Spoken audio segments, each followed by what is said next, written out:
Jangan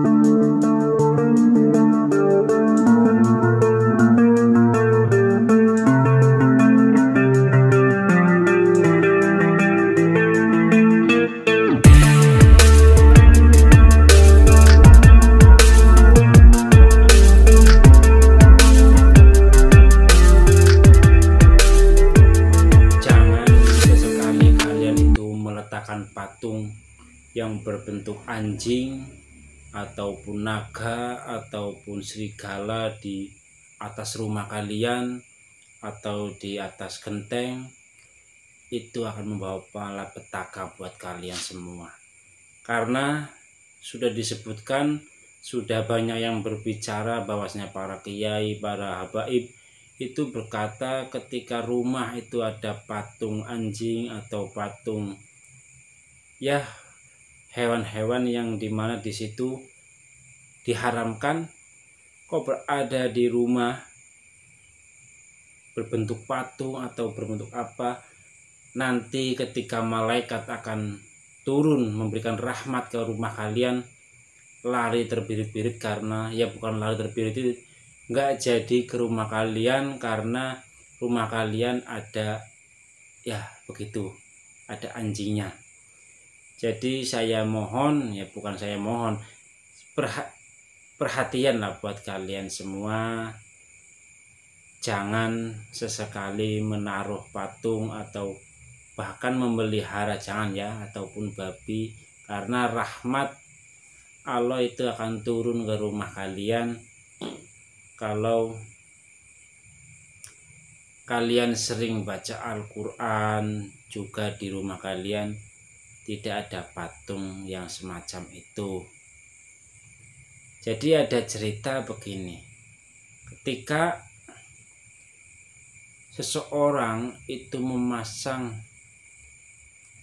anjing di depan rumahnya, patung, otomatis yang namanya malaikat itu nggak bakal, itu sedih nas, nggak bakal masuk ke rumah kalian kalau ada patung anjing atau patung sebangsa seperti itulah, hewan-hewan yang dilarang untuk dimakan. Jangan sesekali, saya kasih peringatan buat kalian ini, jangan sesekali dikasih hiasan seperti itu.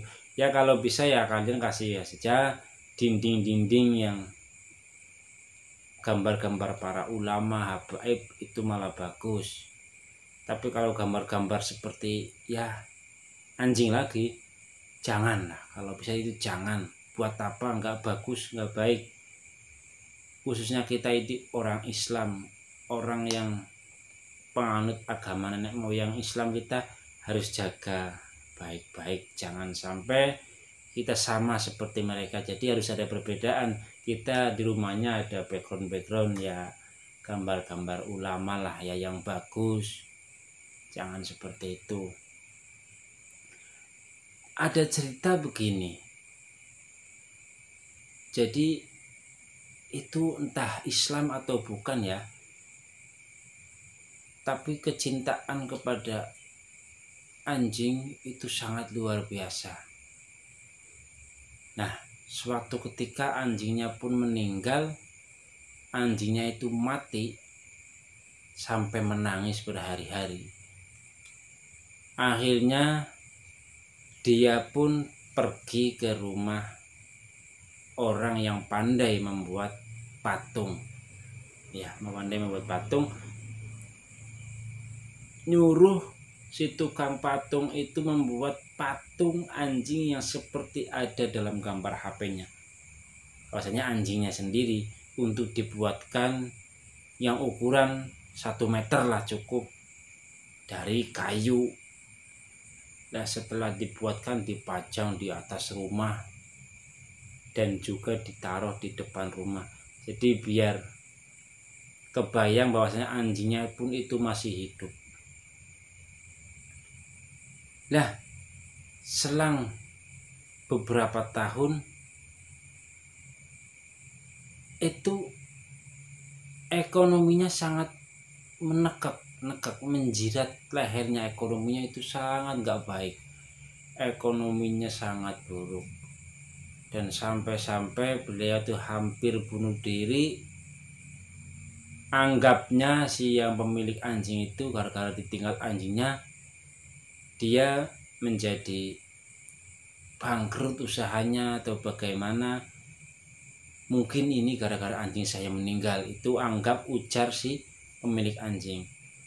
Ketika dia itu mau mulai melakukan eksekusi bunuh diri, ada yang mengetahuinya, yaitu seorang ahli ibadah, sebut saja ya ustadz atau kiai lah. Bertemu terus dicegah dan dinasehati, disuruh, intinya lah dia itu masuk Islam.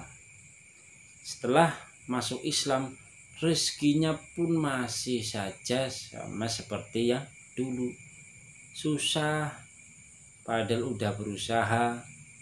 Setelah datang ke rumah temannya itu yang kiai, dinasehati, terus dia itu berkunjung ke rumahnya, melihat ada patung anjing, ada dua, yang pertama itu di atas rumah dan yang satunya lagi di depan rumah.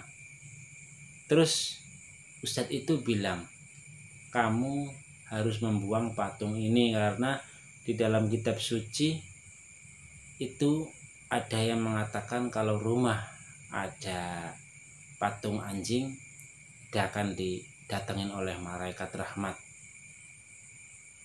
Bener, sebenarnya orang itu masih sayang sama peliharaan anjingnya, walaupun disuruh ustadznya untuk membuang patungnya, ya ikut sama Pak Kiai. Untungnya anak ini pemilik anjingnya itu baik, maksudnya ikut apa kata Kiai. Dibuanglah patung itu, dibuang jauh-jauh. 1-2 hari terasa ada perbedaan, tiba-tiba ada yang nawarin pekerjaan, juga usahanya enak, sedikit-sedikit demi sedikit lancar, usahanya lancar-lancar, sampai ada 3 bulan 4 bulan. Prosesnya juga itu yang sangat panjang, 4 bulanan, kayak seolah-olah seketika semuanya itu kembali seperti semula. Dia usahanya lancar, terus penghasilannya bertambah, tambah sholat malam, terus bermujahadah, tahajud kepada Allah. Patung-patung, gambar-gambar semuanya dibuang, diganti gambar-gambarnya para ulama, dan sampai sekarang alhamdulillah sudah kembali seperti semula. Kalau dulu itu belum Islam, sekarang sudah Islam, dan rezekinya sekarang itu jauh lebih baik dari sebelumnya. Nah, nih, jadi kurang baik, ya tidak baik, enggak baik ada rumah kok ada patung anjingnya. Ingat ini ya. Terima kasih buat kalian para subscriber saya, liker saya, komentar saya. Semoga kalian dipanjangkan rezekinya, dipanjangkan umurnya, dipanjangkan rezekinya jadi orang yang kaya raya, berlimpah barokah, bermanfaat untuk kita, untuk orang lain, untuk keluarga kita. Terima kasih. Assalamualaikum warahmatullahi wabarakatuh.